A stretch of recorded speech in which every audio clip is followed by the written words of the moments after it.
사랑하는 성도 여러분, 추석 명절과 연휴를 잘 보내셨습니까? 교회 식당에서 주차장으로 나가서 내리막길로 따라 내려가면 방어진 순환도로를 만납니다. 그렇죠? 도로를 만납니다. 거기서 오른쪽으로 이렇게 꺾어서 조금 올라가면 건물이 하나 있습니다. 그 건물이 뭐냐 하면 하나님의 교회 세계복음 선교협회, 혹시 보신 분 계십니까? 하나님의 교회 세계복음 선교협회라는 건물이 있습니다. 이 하나님의 교회 세계복음 선교협회는 안상홍 씨를 하나님으로 믿고 있고 그의 부인 장길자 씨를 하늘 어머니로 숭배하고 있습니다. 이 안상홍 씨는 자신을 육신을 입고 온 하나님, 그리고 보혜사 성령이라고 가르치기를 시작했습니다. 그래서 안상홍 씨는 안상홍의 이름으로 기도하고 안상홍의 이름으로 세례를 베풀었습니다.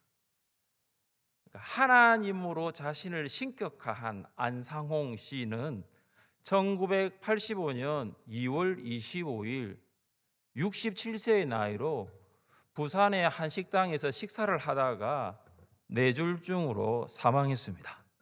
하나님이 식사 중에 사망한 것입니다. 그의 부인 장길자 씨는 어머니 하나님으로 칭송을 받으면서 하나님의 교회 세계복음 선교협회를 활발하게 이끌어가고 있습니다. 자, 하나님의 교회는 이단입니다. 자, 여러분, 왜 하나님의 교단이 이단입니까? 유월절을 지켜야 한다고 주장하고 있기 때문입니다. 하나님의 교회 신자들이 기성교회 성도들에게 포교를 할 때 이런 질문을 합니다. 혹시 구원을 받으셨습니까? 그러면 구원을 받았다라고 우리는 대답을 합니다. 그러면 하나님의 교회 신자들이 다시 묻습니다. 유월절을 지키고 있습니까? 하나님의 교회에서는 유월절을 지켜야 구원을 받는다고 가르치고 있습니다. 오늘 본문이 유월절 절기에 대한 내용을 다루고 있습니다. 오늘 설교를 잘 들어야지 하나님의 교회 신자들이 하는 질문에 넘어가지 않을 수 있습니다. 오늘 설교를 잘 들으셔야지 하나님의 교회로 가지 않을 수 있습니다. 여러분, 하나님께서는 모세에게 무엇을 말씀하셨습니까? 자, 1절부터 3절까지 말씀을 함께 읽겠습니다. 1절부터 3절입니다. 애굽 땅에서 나온 다음 해 첫째 달에 여호와께서 시내 광야에서 모세에게 말씀하여 이르시되 이스라엘 자손에게 유월절을 그 정한 기일에 지키게 하라. 그 정한 기일고 이달 14째 날 해질 때에 너희는 그것을 지키되 그 모든 율례와 그 모든 규례대로 지킬지니라. 아멘. 하나님께서는 시내 광야에서 모세에게 유월절을 지키라고 말씀하셨습니다. 이 유월절은 두 번째 유월절입니다. 첫 번째 유월절은 이스라엘 백성이 애굽을 떠나기 직전에 지켰습니다. 그리고 두 번째 유월절은 출애굽하고 난 그 다음 해 1월 14일에 지켰습니다. 왜 하나님께서는 이스라엘 백성이 애굽에서 나온 지 1년이 되었을 때에 시내 광야에서 유월절을 지키라고 하셨습니까? 그것은 유월절 율례, 규례와 깊은 관련이 있습니다. 유월절에 관한 율례와 규례는 출애굽기 12장 1절부터 14절까지 기록이 되어 있는데 그 내용이 함축적으로 요약된 말씀이 오늘 민수기 9장 11절과 12절입니다. 자, 11절과 12절을 함께 읽겠습니다. 둘째 달 14째 날 해질 때에 그것을 지켜서 어린 양의 무교분과 썬 나무를 아울러 먹을 것이요 아침까지 그것을 조금도 남겨두지 말며 그 뼈를 하나도 꺾지 말아서 유월절 모든 율례대로 지킬 것이니라. 아멘. 자, 여기서 둘째 달 해질 날 해 여기까지는 여러분이 그냥 안 보셔도 됩니다. 요거는 나중에 좀 설명을 해드리겠습니다. 자, 이스라엘 백성들이 유월절을 지킬 때는 언제냐면 첫째 달 14일이에요. 첫째 달 14일. 자, 이스라엘 백성은 1월 10일에 어린 양을 준비하고 1월 14일까지 4일 동안 어린 양을 집에 둡니다. 그리고 14일 해질 때에 어린 양을 잡아서 우슬초 묶음으로 그 어린 양의 피를 적셔서 문설주에 바르고 고기는 불에 구워서 무교병과 썬나물과 함께 먹습니다. 자, 무교병을 먹는 이유가 무엇입니까? 누룩을 부풀릴 시간조차 없을 정도로 출애굽 상황이 그만큼 긴박하였기 때문입니다. 썬나물은 왜 먹습니까? 애굽에서의 지난 430년의 삶이 너무 고통스러웠다는 것을 말하고 있기 때문입니다. 여러분, 왜 하나님께서 이스라엘 백성이 애굽에서 나온 지 1년이 되었을 때에 광야에서 유월절을 지키게 하십니까? 그것은 1년 전에 애굽에서 일어났던 일과 깊은 관련이 있습니다. 1년 전 이스라엘 백성이 유월절 식사를 하고 있을 때에 하나님께서는 유월절 그 밤에 애굽 땅을 두루다니셨습니다. 하나님께서는 애굽의 모든 처음 난 사람과 짐승을 죽이셨지만 이스라엘 백성의 처음 난 사람과 짐승은 죽이지 않았습니다. 하나님의 심판이 유월절 어린 양의 피가 발린 집을 넘어갑니다. 왜냐하면 하나님께서 그 어린 양의 피를 보시기 때문입니다. 피는 생명입니다. 피를 흘렸다는 것은 죽음을 의미합니다. 이스라엘의 집에 어린 양의 피가 발렸다는 것은 어린 양이 그 집을 위해 죽었다는 것을 말합니다. 이스라엘 백성은 어린 양 때문에 죽지 않았습니다. 이것이 하나님의 은혜인 줄 믿습니다. 여러분, 이스라엘 백성이 왜 죽지 않았습니까? 이스라엘 백성은 유월절을 지키라는 말씀에 순종한 것밖에 없습니다. 그들이 한 일이 무엇입니까? 어린 양을 잡아서 문설주에 피를 발랐을 뿐입니다. 이스라엘 백성은 살았고 애굽 사람은 죽었습니다. 이스라엘 백성은 구원을 받았고 애굽 사람은 하나님의 심판을 면하지 못했습니다. 하나님의 교회는 지금도 이 유월절을 지켜야 한다라고 주장합니다. 그들의 주장을 한번 들어보십시오. 약속된 성령 곧 육체로 오신 예수 안상홍께서 잃어버린 새 언약 곧 유월절을 회복하시게 되는데 이로 말미암아 구원이 완성된다. 하나님의 교회는 안상홍을 약속된 성령 육체로 오신 예수님으로 믿습니다. 안상홍이 새 언약 유월절을 회복하고 유월절을 지켜야 구원을 받는다라고 주장합니다. 여러분, 하나님의 교회의 주장처럼 유월절의 준수가 구원의 조건이 될 수 있다고 생각하십니까? 아닙니다. 대한기독교 이단 상담소 협회 대표회장인 진용식 목사님은 이 안상홍 정인의 실체는이라는 책에서 이렇게 말했습니다. 유월절을 지켜서 죄사함을 받는 것이라면 성경에 죄사함을 받은 수많은 사례들 중에 유월절을 지킴으로 죄사함을 받았다는 사례가 반드시 있어야 한다라고 주장합니다. 그러나 신약 성경 어디를 보더라도 유월절을 지킴으로 죄사함을 받았다는 기록은 찾아볼 수가 없습니다. 하나님의 교회의 주장처럼 유월절은 육체로 오신 예수 안상홍과 관련된 것이 아닙니다. 성경에 따르면 이 유월절은 예수 그리스도의 사역, 예수 그리스도의 죽음과 매우 관련이 있습니다. 신약 성경은 예수님을 유월절 어린 양으로 묘사를 합니다. 세례 요한은 예수님께서 자기에게 나오심을 보고 이렇게 말했습니다. 보라, 세상 죄를 지고 가는 하나님의 어린 양이로다. 희생 제물로 어린 양을 사용한 것은 이스라엘 백성들에게는 너무나 익숙한 일이었습니다. 이스라엘 백성은 매일 희생 제물로 어린 양을 바쳤기 때문입니다.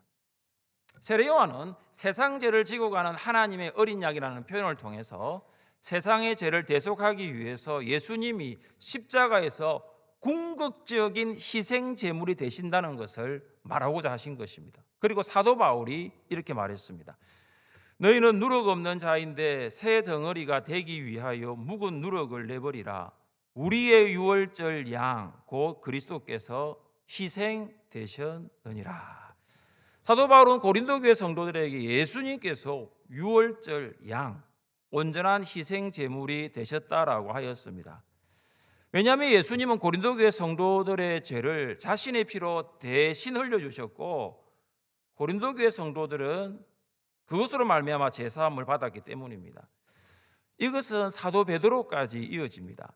너희가 알거니와 너희 조상이 물려준 헛된 행실에서 대속함을 받은 것은 은이나 금같이 없어질 것으로 된 것이 아니요 오직 흠없고 점없는 어린 양 같은 그리스도의 보배로운 피로 된 것이니라. 사도 바울은 성도들에게 너희가 구원받은 것은 금이나 은으로 된 것이 아니라고 한 것입니다. 어린 양 예수 그리스도의 보배로운 피로 되었다고 하였습니다. 금이나 은은 사람을 구원할 수 없습니다. 여러분, 사람을 구원하지 못하는 금과 은은 보배가 아니에요.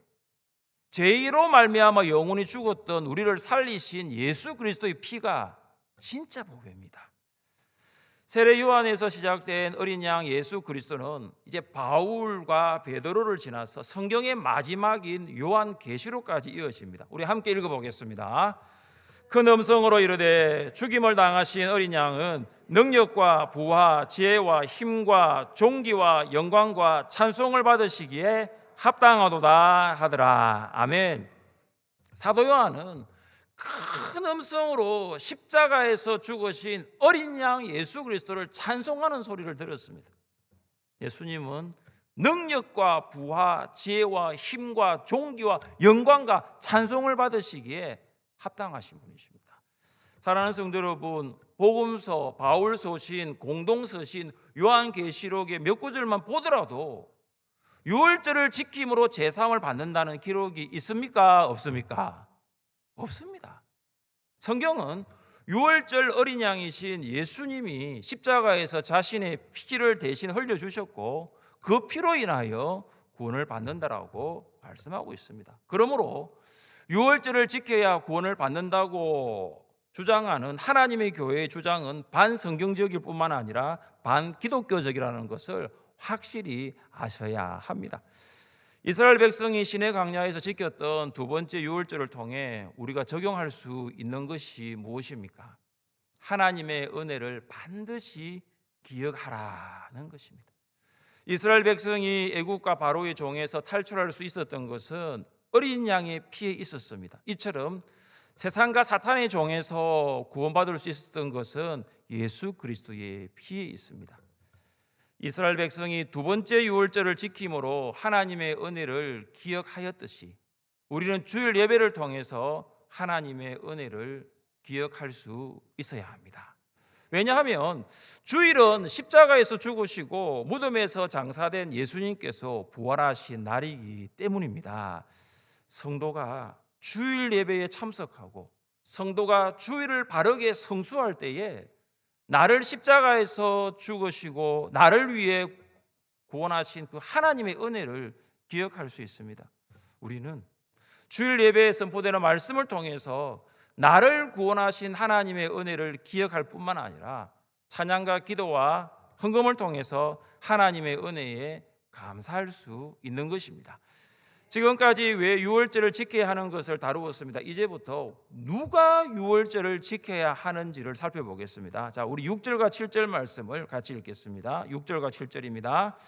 그때에 사람의 시체로 말미암아 부정하게 되어서 유월절을 지킬 수 없는 사람들이 있었는데 그들이 그날에 모세와 아론 앞에 이르러 그에게 이르되 우리가 사람의 시체로 말미암아 부정하게 되었거니와 우리를 금지하여 이스라엘 자손과 함께 정한 기일에 여호와께 헌물을 드리지 못하게 하심은 어찌함이니까. 아멘. 모세가 이스라엘 백성에게 율례와 규례대로 유월절을 지키라고 명령했습니다. 그리고 이스라엘 백성들은 1월 14일에 유월절을 지켰습니다. 근데 그때 시체를 만져서 부정하게 된 사람이 모세에게 아론에게 와서 이야기를 한 거예요. 그들이 모세에게와 아론에게 이야기하고 싶었던 것은 뭐냐 하면 우리도 유월절을 지키고 싶었습니다. 근데 우리가 시체를 만졌기 때문에 부정하게 되었기 때문에 우리가 유월절을 지킬 수 없습니까? 그런 내용을 물었습니다. 그래서 모세가 그들에게 즉답을 하지 않고 기다리라고 하고 하나님께 나갔습니다. 그리고 하나님께서 모세에게 대답하신 것이 9절과 10절입니다. 자, 9절과 10절 보십시오. 여호와께서 모세에게 말씀하여 이르시되 이스라엘 자손에게 말하여 이르라 너희나 너희 후손 중에 시체로 말미암아 부정하게 되든지 먼 여행 중에 있다 할지라도 다 여호와 앞에 마땅히 유월절을 지키되. 모세는 이 부정하게 된 자가 유월절을 과연 지킬 수 있는지 없는지를 잘 몰랐습니다. 그런데 하나님께서는 뭐라고 말씀하십니까? 너희 후손 중에 시체로 말미암아 부정하게 된 자도 유월절을 지키라고 말씀하고 있는 것입니다. 또 한 가지 그들이 묻지도 않았던 내용을 하나님 말씀하십니다.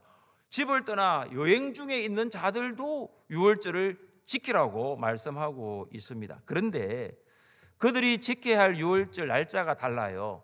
1월 14일이 아닙니다. 아까 읽었던 말씀 여러분 보시면은 11절에 보시면 둘째 달 14째 날입니다. 그러니까 이스라엘 백성들은 1월 14일 날 유월절을 지키고 시체를 만져서 부정하게 된 사람, 집을 떠나 유월절을 지키지 못했던 사람들은 한 달 후인 2월 14일에 유월절을 지키도록 배려한 것입니다.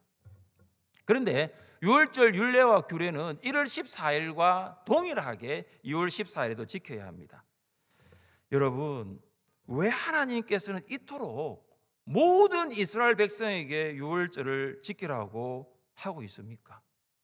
1월 14일이 지났잖아요. 그러면 지키지 마라 할 수 있잖아요.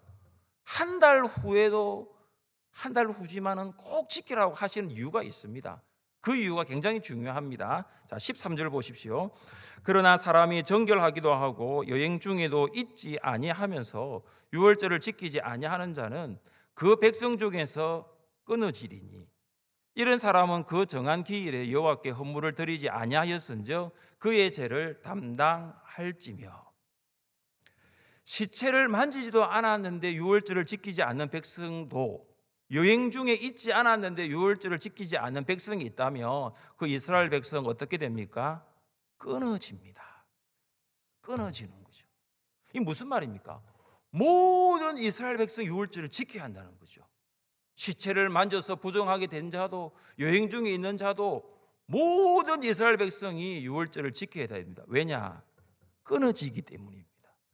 여러분, 끊어진다는 말의 의미가 하나님의 언약 관계에서 끊어지는 것입니다. 여러분, 하나님의 언약 관계에서 끊어진다는 말은 하나님의 백성으로 받아들여지지 않는 것입니다. 하나님의 백성으로 받아들여지지 않으면 어떻게 됩니까? 이스라엘 공동체에서 나가야 합니다. 이스라엘 공동체에서 나가면 예배를 함께 드릴 수가 없습니다. 그리고 하나님의 복을 받을 수 없습니다. 심지어 죽어서라도 조상들과 함께 묻히지 못합니다. 그러니까 하나님의 언약 관계에서 끊어지면 하나님의 언약적 보호, 하나님의 언약적 복 밖에 있게 된다는 것입니다. 하나님께서는 이스라엘 백성에게 유월절을 지키지 않는 자에게 끊어진다라고 말씀하신 것은 그만큼 유월절이 중요하다는 것입니다. 이스라엘 백성들이 지켜야 하는 절기 중에서 그만큼 유월절이 중요하다는 것입니다. 또 한 가지, 심지어 이런 사람도 유월절을 지켜야 됩니다. 자, 우리 14절 말씀을 함께 읽겠습니다. 14절입니다. 만일 타국인이 너희 중에 거류하여 여호와 앞에 유월절을 지키고자 하면 유월절 율례대로 그 규례를 따라서 행할지니 거류민에게나 본토인에게나 그 율례는 동일할 것이니라. 아멘. 여러분, 이스라엘 백성은 다 유월절을 지켜야 됩니다. 그리고 누가 또 지켜야 됩니까? 거류민, 타국인, 다시 말해서 이방인까지도. 여러분, 이스라엘 백성이 유월절을 지켜야 되는 것은 이해가 되는데 그들과 함께 사는 이방인까지도 유월절을 지켜야 한다는 것은 잘 이해가 되지 않습니다. 자, 이것을 이해하기 위해서는 다시 첫 번째 질문으로 가야 됩니다. 첫 번째 질문이 뭡니까? 왜 하나님께서는 이스라엘 백성에게 두 번째 유월절을 지키게 하셨는가입니다. 이 14절을 이해하기 위해서는 첫 번째 질문으로 돌아가서 그 대답에서 이유를 찾을 수 있습니다. 하나님께서 두 번째 유월절을 지키게 하신 것은 애굽에 내린 열재앙과 관련이 있습니다. 하나님께서는 이 열재앙을 통해서 이스라엘 백성들과 애굽 사람들에게 누가 참 하나님이심을 알게 하셨습니다. 이스라엘 백성이 믿는 하나님이 참 하나님인가? 아니면 애굽 사람들이 믿는 애굽의 신들이 참 하나님인가?